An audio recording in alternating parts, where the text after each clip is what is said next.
All right, kiddos, 10 minutes has elapsed and at least 9 of you have the quiz done. So let's turn our cameras back on, please. Come back into the room. And let's take a look at how we're feeling about the do now. This sort of relates to what we're going to be covering in the lesson today and our continuation of work on projectile motion. So let's take a look at the statistics for the quiz. Going to refresh the page one more time here.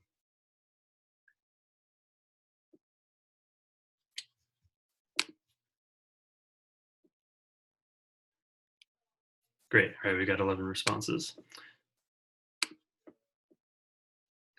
So for the first question, what does he mean by 0.9 C? Does anyone know what small c stands for?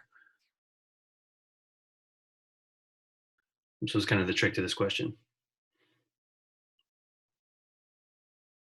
You've never seen this before in physics? What does little c mean? The speed of light. Yep, which they usually summarize as 300 million, I think it's meters per second, but in reality it's, actually, hold on, I have it right here. It's 300 million, yeah, meters per second. In reality, it's a little bit lower than that, but yes, so 0.9 he's using to represent 90%, and so that's just, I don't know, he kind of jumps to that terminology, so I think it's good to understand that. And then I like that he puts it in context and says, well, you know, something that Americans can understand, that'd be 604 million miles per hour, which is sort of an unimaginable speed to reach. And so if a baseball flies towards the pitcher, if you have a baseball that's going that fast, this is like, it's going so fast that everything around it is stationary. And so, yeah, it's going to be smashing into these air molecules and basically generating a nuclear reaction, right? A fusion reaction. It's the same thing that's happening inside of a star, basically, like you're creating a small star by throwing a baseball this fast in air. Because there's so many molecules for it to collide with. And so one thing that I thought was kind of funny about why the batter would never be able to hit the ball is a couple of reasons. I mean, one, the batter is going to be destroyed by the complete explosion that the ball is generating. The ball, there won't be much left of the ball when it gets there. But I think the kind of really funny point is in terms of if you think about how the human eye works, the guy won't even see the pitcher let go of the ball because the ball will arrive at 90% the speed of light. So anyway, I thought that part of the article was kind of funny to think about. And then, yes, you could advance to first base, but that's not going to happen because first base no longer exists. So we're not ever going to be talking about anything in this context like this extreme, but my goal today is to start talking about the influence of drag due to air and how it affects things like throwing a baseball, and also how you get different pitches of baseball, like a curveball, and things like that. So that's stuff we'll touch on today. But good, looks like hopefully you enjoyed that article. I really like the XKCD stuff. You should check it out if you haven't before. So, okay. The next thing I just wanted to do is quickly review the quiz that you all took. I have graded it. There were some people in this class who I could not find a Flipgrid video for you, but I'll meet with those people after class if I remember to do so. But otherwise, everyone's got it done, so we can take a look at this here.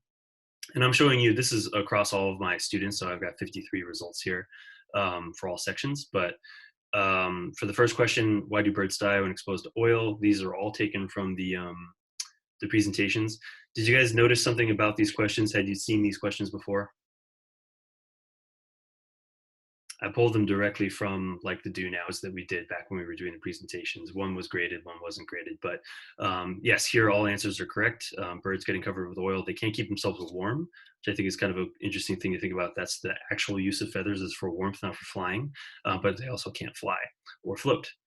Biomagnification, almost everybody understood that it's top predators that are exposed, and that should make you nervous because we as humans are top predators.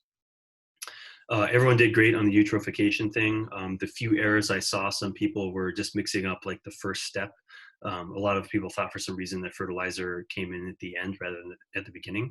But that was worth 2 points. I tried to give partial credit where it was due. So, you know, if you got that wrong, hopefully you got 1 point that I didn't do -2, unless you got it completely wrong, which rarely anybody did. Crabs, good or not mollusks. Anyone know what subphylum crabs go under? They have a hard exoskeleton. Anyone remember what they are? Crabs. What subphylum would you put them under if they're not mollusks? And remember what we call the ones that have an exoskeleton? Arthropoda? Yep, arthropods. Good. So then you had to choose one of the presentations that was not yours. Again, everyone did great on this. The only thing was I took maybe a point or two off if I wanted a little bit more detail. There was a little bit of confusion. Like some of you were confusing bycatch, which is the like catching of unwanted species, usually endangered species. Some of you were confusing that with just like overfishing, or there was one other category too. But otherwise, was great. I was impressed by the detail that some of you included there. The popular ones for sure were plastic pollution. Almost everybody wrote about either plastic pollution or overfishing. Those were like the two most common categories chosen. Let's see. Oh yeah, so experiencing the same gravitational force. This question was probably the one that you had the most hardest time on, and it's something again we're going to touch on today. But it's tangential velocity, right? It's the fact that the International Space Station and the moon are falling towards Earth just like an apple is. The gravity is acting the same way on both the moon and the ISS, but they're moving so fast parallel to Earth's surface, that tangential velocity, that they're falling around the planet. A lot of you were able to say that they were falling around the planet, but couldn't quite get at that vocab word of tangential velocity, or you said tangential velocity, but you didn't define it. So I typically took a point off there if you were missing that detail. This was the formative assessment probe that we did. This next question, it is Kelly who is more correct, because hopefully you guys have realized that gravity doesn't need an atmosphere or air, right? Gravity is everywhere. You can never escape it. It can be lowered if you get far enough away from something, but a lot of you referred to the equation, which I thought was great, that it depends on mass and distance. That's it. Otherwise, yeah, Ben, has nothing to do with air. So in terms of being weightless but not massless, again, common mistake here was just a lot of you, even after answering this question and saying that there's no such thing as no gravity, in this question, then when a lot of people said, oh, they're weightless because they're not experiencing gravity anymore, it was kind of an interesting contradiction. But weight has to do with gravity, right? Mass is just how much matter you're made up of. A lot of you, as long as you hit those two definitions, you're good on this question. But the reason astronauts are weightless is because they're in free fall around the planet. I know it's weird to think, but again, it's something we're going to talk about today. That when an astronaut is in a shuttle out in space, they are falling around the planet along with the shuttle. It's just like being in an airplane in a dive. And that's why they're experiencing what's called apparent weightlessness, just like in the OK Go video. Was the same thing. Astronauts just experience it permanently, whereas in the OK Go video, they could only get about 27 seconds of it while the plane dove and then had to climb back up again. People did great on this one. Newton's law of equations, right? Mass is, or distance is inversely, or sorry, what was this one about? If more massive, then it's going to be greater, right? Planets have really high gravity. Distance, it's going to be lesser, right? And that's all related to the app and what we were doing with that simulation, which we'll use again today. Everyone got in the OK Go video that they did not shoot it in zero gravity. But again, I didn't ask for an explanation, so I didn't take points off for this, but it was great if you included that they were just in free fall, right? They were experiencing just as much gravity as we are. They were just falling with the airplane. And so inside the airplane, they had no apparent weight. And that's why they were able to dance around like that. Inner ear structure, everyone got that this is our sense of balance and our direction, and also sense of acceleration, as long as you were explaining some kind of detail about that. I didn't need to see vocab words. It was just the purpose of that organ there. Flipgrid videos were great. I left little comments on them if you want to go look, and told you what you got your score. They were just scored out of 5 points. Again, if you were missing a certain detail, I usually took a point off, but you needed to include some kind of explanation as to what you were doing. Almost everybody either did the balancing one that was like really popular, where you were bending over to touch your toes, or the cup with the hole in the bottom, the very first one that we did. Like 95% of students did those two. And then the extra credit, if you got it correct, I gave you the full 3 points. If you tried it and didn't get it correct, I gave you 1 point. So that's why if you see what credit you got there, that's what happened. A lot of you forgot to convert the distance.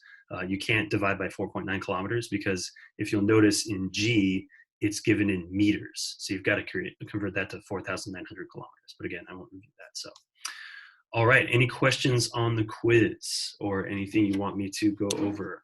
You should be able to see your score now.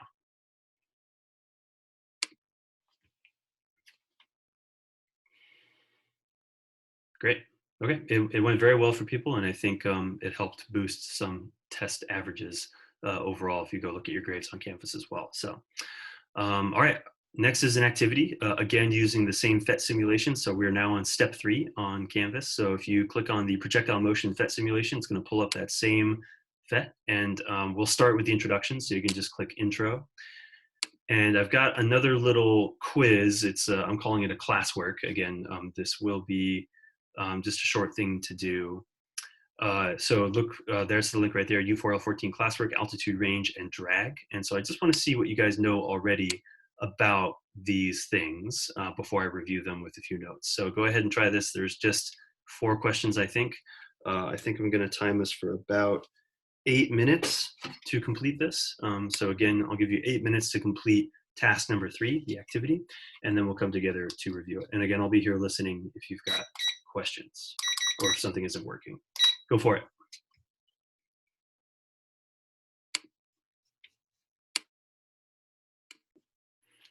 Right, kiddos, it has been 8 minutes. So if you're still working on the quiz, just wrap it up, submit it. But otherwise, let's everybody come back on into the room, please.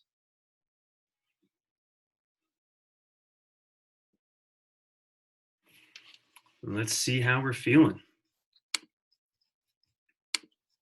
Pretty straightforward stuff, I think. So what did you notice when you fired the projectiles at things like 30 degrees and then 60 degrees when you were directly level with the ground? They land at the same spot. Isn't that crazy? And so did anyone see the trend? What did you notice was true about the 2 angles? Like, why was it, anyone know what's unique about 40 and 50 degrees, 60 and 30? Anyone see the trend?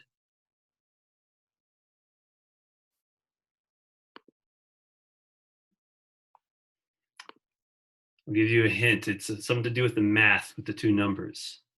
What relationship do the 2 numbers have? Go ahead and, if you add them up, go ahead and you can do this in your head. Add up 40 and 50 together. Add up 30 and 60 together. What do you notice? They always equal what? 90 degrees. 90. So apparently, if assuming you're level with the ground, if you have 2 angles that add up to 90 degrees, the projectile will always land in the same place. Isn't that crazy? Yeah. That's kind of a cool thing. But again, you have to understand that this is one of these examples of an ideal situation where it's like, great, that's been studied, but does anyone know what they're completely ignoring in this simulation and scenario? What is not acting here, which you then went on to explore? Air resistance? Yeah, they're not taking air resistance. So yeah, if there's no air resistance, then this would be true, right? But in reality, there's air resistance, so you don't always see this happening. So that was the next 2 questions, and hopefully you notice that, yes, when you increase the drag coefficient to something like 0.8, it's going to decrease both the altitude and the range. And did you guys figure out, so what do they mean by altitude? What's the altitude of the projectile?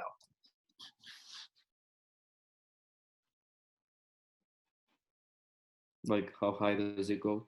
Yep, maximum height. And then what's the range then of the projectile? How far it goes. Yep.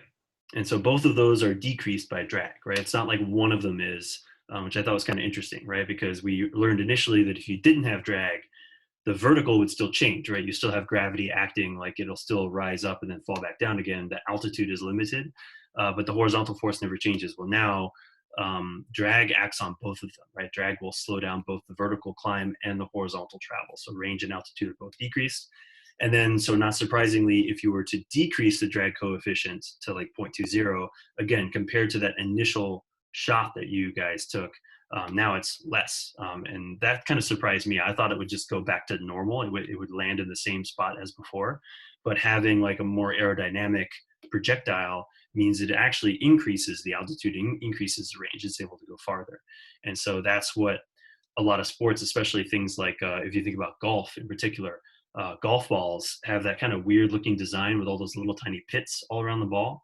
And that's actually an aerodynamic thing. A golf ball is one of the most aerodynamic athletic balls that has ever been made.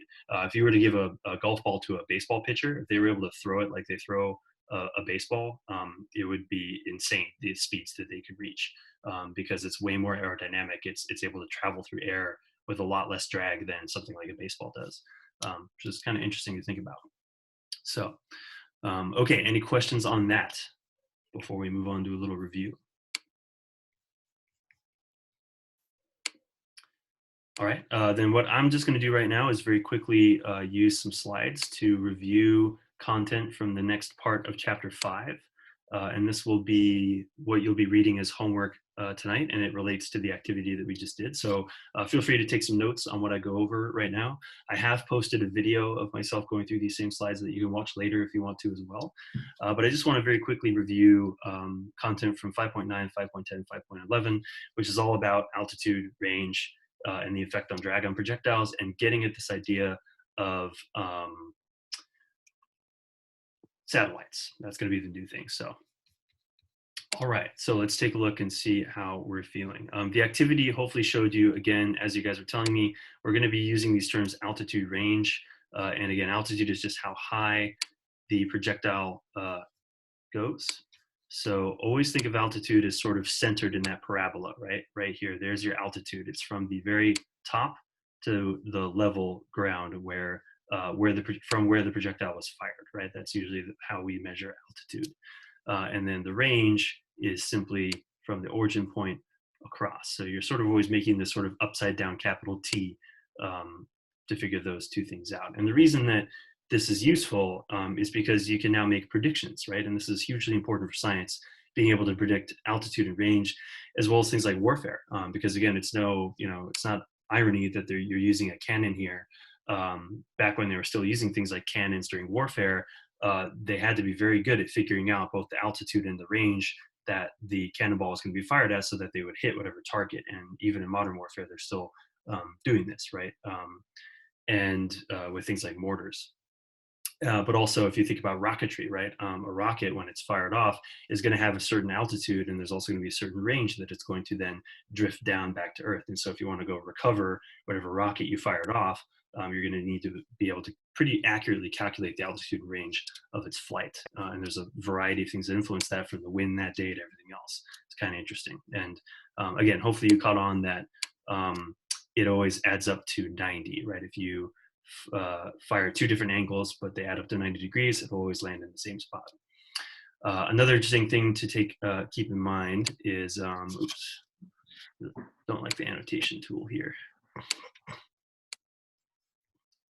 is that there's also a relationship in terms of the speed. If you have a cannon that's firing directly upwards, like this one right here, the speed on the travel upwards is going to match the same speed as it's traveling downwards, which again, I think is kind of a simple concept, but it's kind of interesting to think about. Like you can see that again, if it's fired at this height at 40 meters per second, when the projectile arrives back at that same height, it will again be traveling at 40 meters per second, just going the opposite direction. And again, you can see it here, as it slows down to 30 meters per second here, it has sped back up to 30 meters per second at this exact same height later on. So sort of a nice symmetry to that. Again, I don't know how much something like wind resistance might actually affect this. I'm sure that this is, again, an ideal situation because so far we've been assuming no air drag whatsoever. And in reality, those do play a role.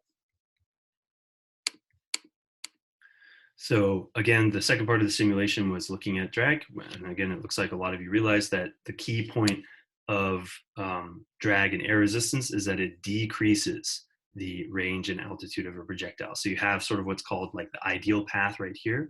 And in reality, it's never going to actually travel that far. And so this is sort of the bane of athletes in particular, right? Again, golf, you're trying to move the golf ball towards the hole as fast as you can. But in reality, you know, if you were to hit a golf ball on the moon, it would go a lot farther than it does currently on Earth because we have this air resistance, right, that creates drag on the golf ball. Even though golf balls are designed to be very aerodynamic, they'll never travel as far as they could. Same thing with baseball, right? A baseball player could throw a baseball about 6 times farther on the moon where there's no air or resistance or drag than on Earth where there is air. So kind of interesting to see how much that affects things like athletics here on our planet. And so, yeah, that's something I wanted to touch on was, and I thought this was kind of interesting that different baseball pitches, especially the curveball in particular, it actually relates to drag. And the difference is that the pitcher puts a little bit of spin on the ball. It's all on how they release it from their hand. If a baseball is just thrown stationary, not moving at all, drag acts evenly on the surface of the ball. You can see that here in this diagram. Right, there's no difference in the amount of drag on the top versus the center. But if the ball is spinning, the end that is spinning into the throw actually experiences a little bit more drag, right? A little bit more air resistance than the bottom half. And so this is sort of like lift on a wing, right? If you have less force acting here on the bottom, more force acting on the top, you can kind of see it here in the wake that is behind the ball when it's thrown. It has a bit of a curve to it. And so that makes it a lot harder for the batter who is watching this pitch come at them to try to predict where the ball is going to be when it comes over home plate, right? That's why something like a curveball or whatever they call a knuckleball or whatever is much harder to hit because it has that slight bend to it. And so this is what pitchers spend their whole careers trying to get this just right, to throw a ball that ankles out but then ends up coming back in over home plate close enough that it would be counted as a strike if the batter didn't hit it.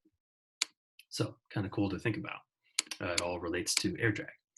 So the last part of the chapter is kind of the newer material, and this again relates to what I think was a harder part of the quiz too, that a lot of people struggled with.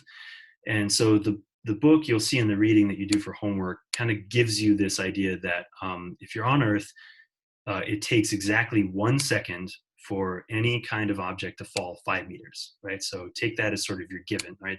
We're always going to be thinking of a vertical drop of 5 meters. That is not going to change. So keep that in mind. That's always going to be true in every example I give you from this point forward.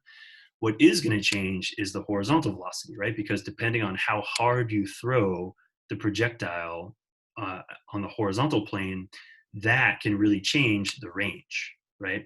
So if you think of this as sort of the altitude, it's the range that I want to talk about now, because you can see that the harder you throw the projectile, right, if we give it a little bit more force, you can get a lot farther, even though you're still only falling 5 meters and you still only ever have 1 second, right? Every single one of these throws, the ball travels for exactly 1 second. It's just that the more force you give it horizontally, the further it's going to go. And so the question to think about is what about the curvature of the Earth, right? Hopefully we are all in agreement that Earth is round. There is curvature to it. And it turns out that on Earth, the Earth curves 5 meters down from the horizontal every 8,000 meters. And the book kind of explains this well, I think, that if you think of this as the ocean, right? If this is the sea, then think of it like 2 boats. And again, I don't know if I'll do this justice or not, but if I draw kind of an ugly looking boat over here, if you have one boat here on the horizon, so that's our sort of, take that as our, the horizontal, right? If you're on that boat looking, if you had another boat here, exactly 8 kilometers away, 8,000 meters, and its mast was 5 meters tall, which is pretty short for a mast, but if it had 5 meters tall, you would not be able to see it, because it will literally have been hidden behind the curvature of the Earth, right? That your view horizontally would hide this ship over there. So that's the curvature of the Earth, that it curves 5 meters every 8,000 meters of horizontal distance. And so again, assuming that it takes 1 second, right, to fall that 5 meters down, if you were able to throw a projectile with enough force to send it 8,000 meters horizontally per second, right? So it's gonna travel 8,000 meters forward horizontally and 5 meters down. If you were able to actually throw a projectile that way, can anyone tell me when would it hit the ground? This is kind of a trick question. If you were able to throw like a baseball with enough force for it to travel 8,000 meters forward per second and only 5 meters down, right? Anyone know when it would hit the ground? Never. Yep, that's the idea, is that it never would. Because again, it's falling 5 meters, but Earth is curving 5 meters away every single time. And so yes, it would never hit the ground.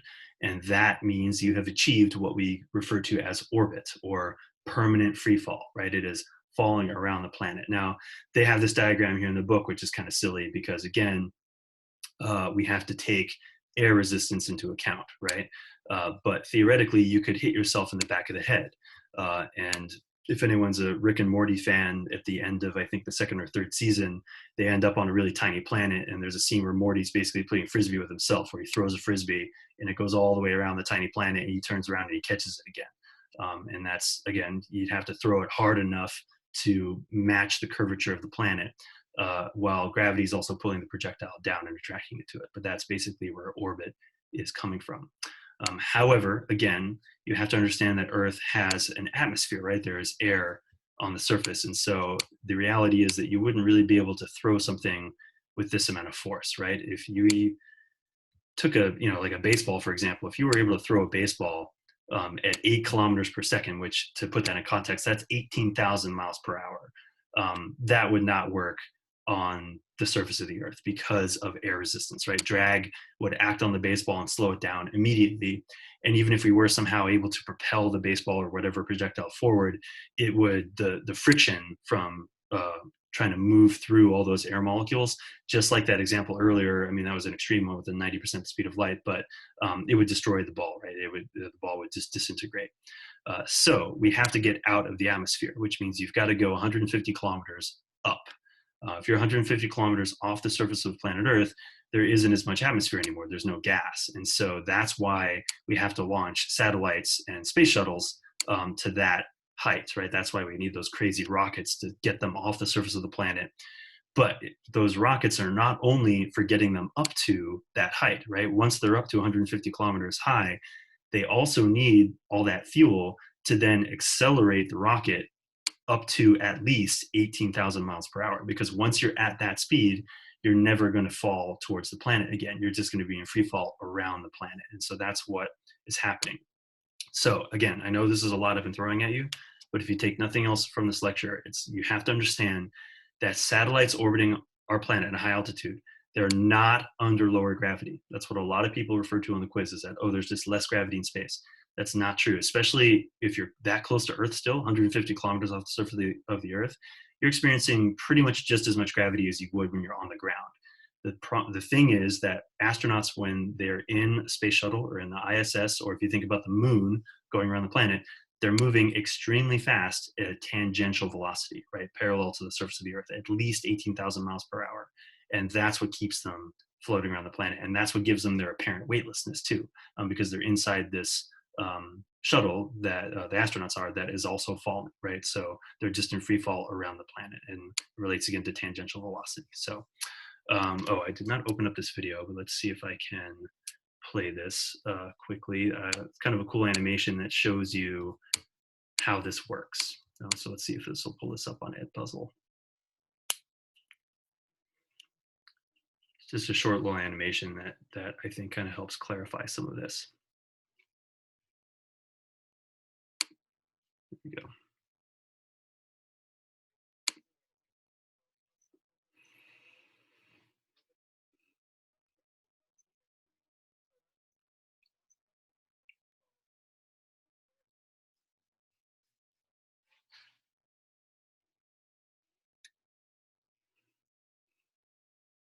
So what that video is showing, all those initial attempts, they didn't give it enough horizontal speed, right? That it launched, but then it was, the parabola just sent it down to the surface of the Earth, until that very last one gave it enough force, and that would, again, according to the math, be at least 8 kilometers per second, right? Or 18,000 miles per hour. Once you've achieved that, then you are just permanently falling around the surface of the planet. Now, again, there's other weird things happening here, right? This is assuming that Earth is perfectly round. In reality, our planet isn't. It's more sort of we're a lot wider in the middle, sort of an oval shape. But I'm not sure how some of the physics works behind that, but sort of just a helpful way to think about it. So, all right.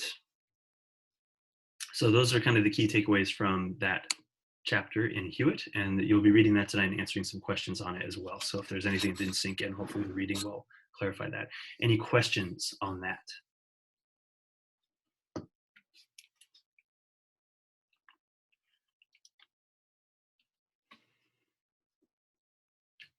All right. So the last thing I wanted to touch on was to get started on an activity relating to a Rube Goldberg project, which I introduced to you guys before the break. If you remember, the Rube Goldberg project had two parts to it. One was to make sort of a simple machine first, non-permanent one just on a table or on the floor at home. And then we're going to spend the remaining weeks of school sort of just as a side project, building a more permanent machine. But what I want to focus on this week, our goal for Thursday for you guys, is to try to put together a simple Rube Goldberg machine. And so if you go back to the Canvas page here, which I am sharing with you now, task number 4, task number 5 here, Rube Goldberg work.